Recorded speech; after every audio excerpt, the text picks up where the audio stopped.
siang, Assalamualaikum warahmatullahi wabarakatuh. Salam sejahtera untuk kita semua. Maybe I'll conduct this given saya lihat di sini semuanya kebanyakan orang Indonesia, jadi mungkin untuk paparan ini atau presentasi ini saya sampaikan dalam bahasa Indonesia. Jadi mungkin hari ini kami akan memperkenalkan sedikit pertama mengenai INA dan bagaimana peran INA untuk accelerate atau mempercepat investasi di sektor digital infrastruktur. Jadi mungkin di sini kami perkenalkan INA sedikit ya, karena saya lihat banyak teman-teman di sini mungkin belum tahu INA itu siapa atau apa gitu ya. Kami adalah institusi pemerintah, quasi government. Kami dibuat sewaktu Undang-Undang Cipta Kerja yaitu tahun 2020 dan mulai operasional di tahun 2021. Dari aset under management kami itu sekitar 160 triliun atau sekitar $10 billion. Awalnya dimodali pemerintah itu sekitar $5 billion atau 75 triliun. Jadi selama 4 tahun kurang lebih pencapaian kami sudah deploy sekitar $4 billion.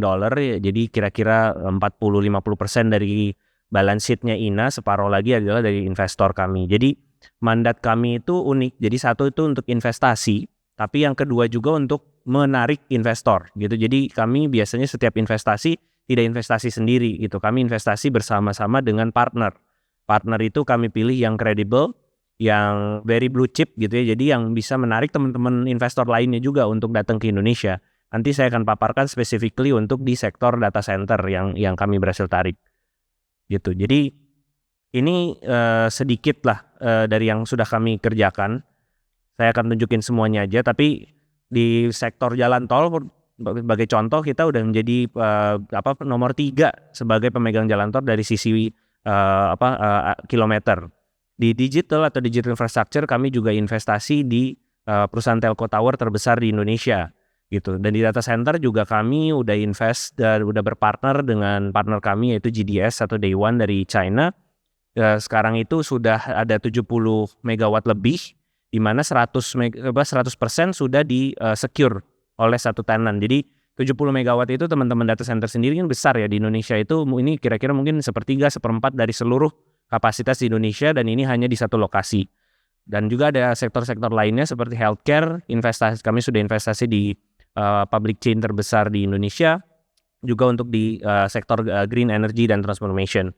Kami juga lagi mengembangkan sektor-sektor lainnya, tapi prinsipnya adalah kami mau bawa best of the best investor untuk datang ke Indonesia dan untuk invest di Indonesia bersama-sama dengan kami. Jadi harapannya kami bisa menjadi katalis. Nah ini dari contoh-contoh yang tadi ya. Jadi untuk dari sisi transport dan logistik, sebagai contoh waktu kami berpartner dengan DP World dari Dubai, ini yang salah satu operator pelabuhan terbesar di dunia untuk memodernisasi Belawan International Container Ship Terminal.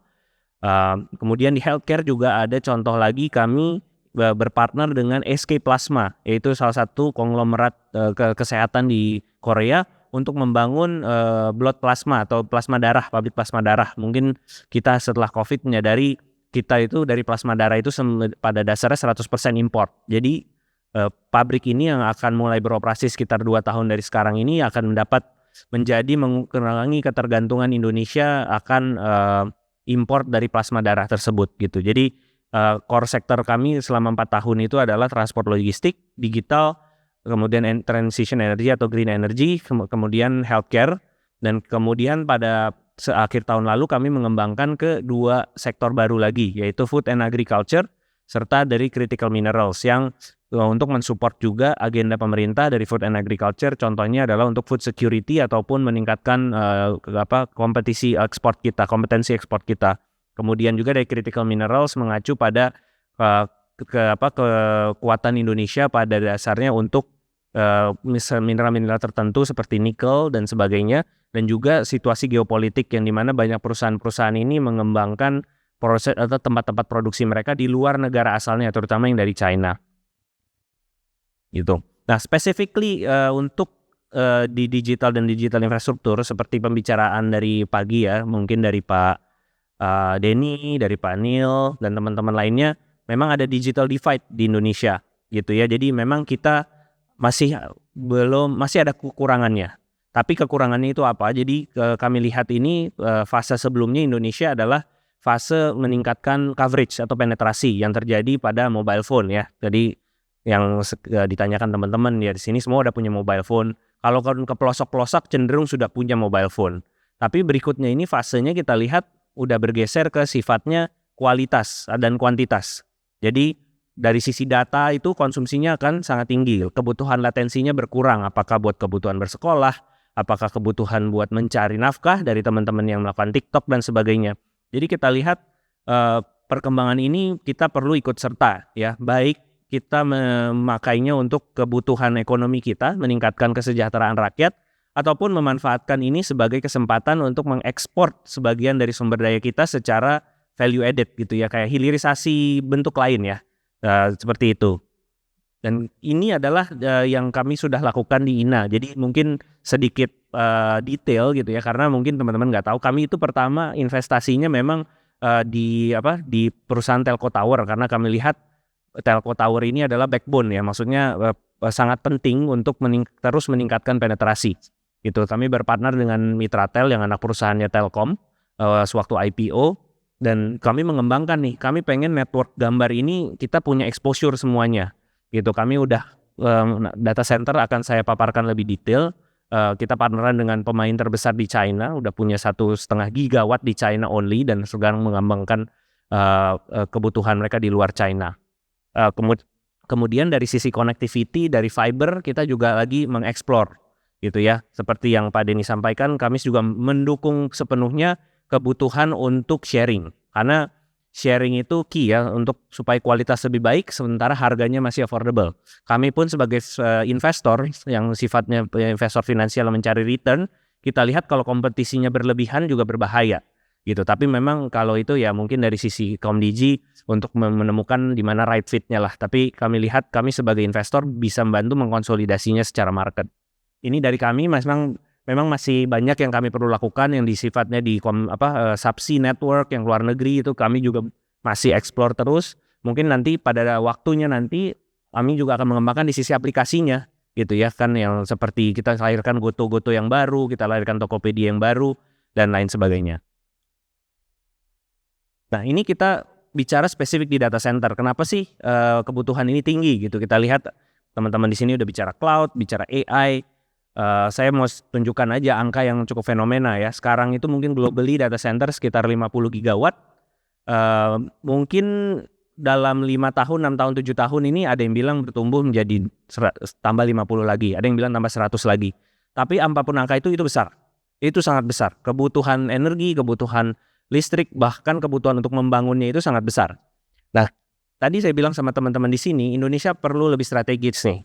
Gimana kita menarik investor untuk datang, terutama yang menjadi anchor. Yang anchor ini kan selalu big tech ya. Ada mungkin 6 biggest technology company, Microsoft, AWS, Google, Meta. Sementara yang China itu ada Ali, Tencent, Huawei. Itu mereka lah yang sebenarnya akan menggerakkan market ini. Gimana caranya? Dan juga kita harus lebih ambisius gitu ya. Indonesia itu sekitar hampir 300 juta penduduk. Itu mungkin sekitar 3% dari penduduk dunia, ya kita coba dapat 3% juga. Dan bukan cuman untuk kebutuhan domestik. Kita juga bisa mengekspor ini untuk menjadi kebutuhan regional maupun global. Karena kan saya bilang tadi kebutuhan energinya cukup tinggi. Kita punya energinya sebagian. Bagus juga kalau kita bisa ekspor baik tenaga kerja, baik like resources lain-lainnya yang nanti saya bisa tunjukin sedikit.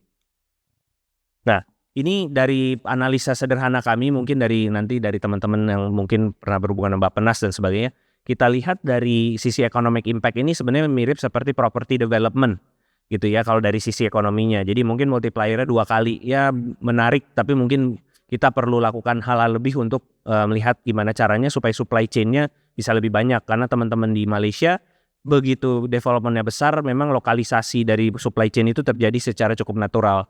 Tapi saya mau highlight yang meskipun agak kecil di bawah ya, tapi dari sisi teknologi ecosystem development, dari sisi human resources development, tadi kan ada pembicara di panel mengatakan bahkan sesederhana untuk membangunnya aja dan memasang dari equipment ini sebenarnya sifatnya udah jauh di atas UMR.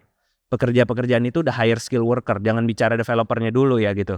Itu yang kita terus kembangkan. Kebetulan partnership kami didukung juga dengan kerjasama dengan Politeknik Batam. Kita pengen terus kembangin nih politeknik lainnya yang baik bekerja di Batam maupun lokal ya. Jadi itu opportunity yang kita lihat. Kemudian saya mau kasih contoh sedikit sih. Mungkin ini tujuannya supaya kita lebih belajar ya untuk teman-teman di sini. Johor itu memang udah masif momentumnya. 2 giga, 2,5 giga, 3 giga terserah ya angkanya, tapi intinya besar. Kita lihat ada 3 faktor sukses mereka gitu. Yang pertama itu mereka memang pada dasarnya government itu memberikan fasilitasi yang luar biasa gitu dan sangat responsif dengan cara membuat KEK sangat banyak gitu ya, jadi tidak terkonsentrasi. Kemudian dari sisi licensing atau pengajuan permintaan infrastruktur ini sangat cepat gitu, relatif 1 bulan ya, jadi memang itu luar biasa sih. Fiscal support juga ada gitu ya dari exemption, import duty dan sebagainya gitu. Tapi saya lihat ini memang mereka bagus tapi ada kesempatan gitu. Karena mereka satu infrastrukturnya lagi istilahnya lagi perlu dibangun dulu, masih ada waktu dan juga ada hambatan-hambatan detail. Dan kedua juga ada yang kemarin dikeluarkan oleh Joe Biden sebelum terakhir menjabat itu yang soal restriction untuk ekspor GPU AI gitu. Jadi tiap negara itu ada kuota, kalaupun mau melebihi kuota itu ada prosedur yang harus dicapai. Saya lihat itu potensi untuk kita untuk membuktikan diri dulu nih, kita garap dulu nih yang ada yang bisa kita dapat gitu, karena basically memang mereka udah ahead. Yang nyala sih mungkin masih 200-300 mega which is yang cukup besar ya sebesar Indonesia sekarang. Nah kita lihat nih Batam ini underrated ya, memang partnership INA dan GDS ini menjadi yang pertama kali yang dimana full oleh global hyperscaler gitu. Kenapa sih Batam gitu? Satu memang demand-nya yang tumpah ruah dari Singapura tuh besar sekali gitu ya. Jadi order skalanya itu luar biasa besar, jauh melebihi daerah-daerah lain. Kenapa Batam? Satu itu memang daerah yang dianggap disaster free. Kedua itu daerah free trade zone gitu ya, naturally yang memang mungkin cita-citanya udah terjadi 30-40 tahun, ternyata ada benefit yang tidak diprediksi sebelumnya. Ketiga secara infrastruktur itu tersedia. Baik dari sisi fiber yang Pak Denny sampaikan, fiber optik ini kan cukup rich ya, terutama jalur dari Singapura Batam maupun dari Batam ke tempat-tempat lainnya di luar negeri gitu. Jadi itu 3 basic stuff gitu. Jadi gimana kita melihat nanti dari yang basic ini bisa turun ke yang lebih operasional. Kenapa saya tunjukin Batam dulu? Karena kita lihat nih nanti untuk fase-fase berikutnya, untuk daerah berikutnya nih kita harus buktikan dulu nih di Batam nih. Istilahnya kalau ngundang orang yang dekat dulu gitu ya, kalau mereka sudah nyaman di situ nanti pasti di tempat lain akan jauh lebih nyaman. Apalagi mungkin kalau mau mendekat ke renewables dan sebagainya kan itu agak remote ya. Mungkin yang pertama kita mulai dari yang dekat Jakarta. Nah ini contoh ya yang kami punya visi sedikit gitu ya. Progres kami sekarang sudah sangat bagus ya, mendatangkan sekitar 10 triliun investasi. Mudah-mudahan ini udah fully operational. Jadi baru 1 dari 3 gedung yang operational sekarang. Jadi 2 lagi akan operational by akhir tahun ini. Dan visi kita ya tahun ini tambah lagi 150 lagi. Itu yang dari kita saja. Mudah-mudahan istilahnya kita jadi kayak herd ya. Maksudnya kita yang bawa semua teman-teman lain gitu. Karena kan tenannya blue chip. Jadi yang saya tunjukin di samping itu ya Microsoft datang, hyperscaler kayak AWS datang. Karena kuncinya mereka kan, kalau yang data center player itu yang hanya membangunnya gitu. Jadi mungkin nanti yang abis ini saya ada sedikit mungkin brainstorm ya awalnya apa sih cara kita untuk mendatangkan hyperscaler ini untuk supaya merumahkan data-data mereka sebanyak mungkin di Indonesia selain yang kita pakai sendiri di Indonesia gitu kan. Mungkin contoh aja yang sifatnya mungkin sebagai example, saya tahu mungkin ke PDN di Batam mungkin ada keterlambatan penundaan, tapi itu lumayan menjadi sign bahwa pemerintah sendiri percaya akan lokasi di Batam gitu. Yang lain-lainnya ada, misalnya balance antara data sovereignty dengan data privacy gitu. Jadi istilahnya kita bisa bilang biar mereka masuk ke kita datanya, tapi data dari luar negeri juga ya ditaruh kita juga, karena mereka yakin ya sama aja. Dan Indonesia punya kompetitif lain-lainnya. Itu contohnya. Dan juga mungkin secara operasional bisa mengeksekusi di Batam dengan cepat ya, dari sisi untuk licensing misalnya Jartuk dan sebagainya, ataupun licensing juga untuk sertifikasi kalau memang alat-alat mereka perlu disertifikasi gitu kan. Saya lihat sih balai belum ada ya di Batam ya, tapi kan kelihatannya mungkin boleh dikonsider juga tuh mungkin at some point dibikin balai-balainya. Dan juga hal-hal yang kita perlu sinkronkan dengan kementerian lainnya ya, terutama urusan tenaga listrik gitu ya. Kami di sana udah bekerja cukup dekat dengan BPLN Batam dan dapat tanggapan cukup baik gitu. Tapi memang ini juga jadi kesempatan untuk kita untuk tetap koordinasi secara lebih detail lah. Ntar data centernya apa, green atau enggak ya, we start from somewhere dulu ya. Gitu nanti bisa di greenify. Jadi ini sifatnya diskusi, mungkin share aja buat kepada teman-teman semua di sini. Jadi ini aspirasinya kita besar, pekerjaannya juga banyak, tapi saya terlemparkan ini juga ke teman-teman, ya kami open juga kalau ada suggestion supaya kita juga bisa komunikasikanlah ke stakeholder yang baik ke PLN, baik ke Komdigi maupun ke Kementerian Keuangan untuk memberikan fasilitas fiskal. Mungkin sekian aja dari saya.